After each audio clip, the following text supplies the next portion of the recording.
और ये कहार को लेकर चल पड़ा। गुरुदेव ने बुलाया, उन्हीं की लीला। एक कहार अस्वस्थ हो गया तो पालकी नहीं चल रही है, तो एक कहार और चाहिए, तो गुरु वहां तक पहुंच गए जहां पालकी में एक कहार की आवश्यकता थी, वहां तक पहुंच गए भरत। किस राजा को जब एक कहार की आवश्यकता होगी तो मुझे वहां रहना चाहिए। इतनी ज्यादा तत्परता शिष्य के कल्याण की, शिष्य के कल्याण के लिए इतनी व्याकुलता लिए बैठा है गुरु कि नारद कहता है मुझे बांध के चला जा। किसी एक व्यक्ति से कहा कि तू मुझे बांध कर चला जा, फिर पूछ कि तू दस्यु बना बैठा है तो ये जो पाप कर रहा है इस पाप का फल क्या वो भी भोगेंगे? तू दस्यु है, लोगों को लूटता है। अपनी पत्नी से जाकर पूछ, बच्चों से, परिजन पुरजनों से, अपनों से जाकर पूछ। तू लूटता है लोगों को, चोर है, चोर कर्म करता है, इसका फल वो भी तेरे साथ मिलकर भोगेंगे क्या? बोले मैं पूछने जाऊंगा आप यहां से भाग जाएंगे। मैं क्यों भाग जाऊंगा, मुझे बांध कर जा पेड़ से। पूछ क्या? वो बांधने लगा तो कह लगे नहीं और तेज बांध, कसकर बांध, बंधन ये उतने दृढ़ नहीं है, मेरी चिंता मत कर, मैं यहां से नहीं जाऊंगा, पर मुझे इतना कस के बांध के जा कि मैं यहां से भाग न जाऊं, पर पूछ के तो आ।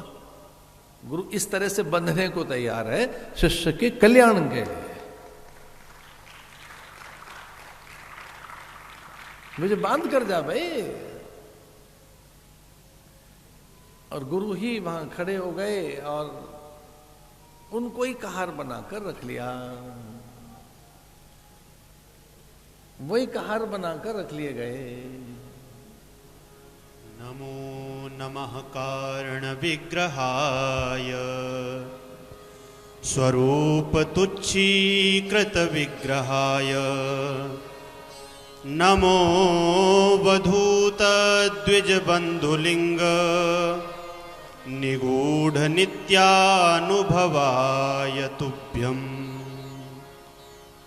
निगूढ़ नित्याय अनुभवाय तुभ्यं नमो नमः कारण विग्रहाय स्वरूप तुच्छीकृत विग्रहाय। पहचान लिया कि मेरे गुरु ही हैं। जब पालकी में असंतुलन दिखा, एक जगा हुआ व्यक्ति पालकी में है, एक सधा हुआ व्यक्ति पालकी के नीचे है, वो कहार बना हुआ है। अन्य किसी और ढंग से चल रहे हैं, ये किसी और ढंग से चल रहा है। जगे हुए व्यक्ति का चलना उठना बैठना खाना पीना भिन्न होता है। भोजन वैसा ही है, उसी जगत में रहता है, वैसे ही वस्त्र पहनता है, वैसे ही वाहन में चलता है, दृष्टि भिन्न होती है। वाहन तो वैसे ही है, धरती वैसी है, शरीर भी वैसा ही है, लेकिन चिंतन भिन्न होता है, सोच कुछ और होती है, दृष्टि कुछ और ही होती है। इसलिए पहचान लिया अपने गुरु को।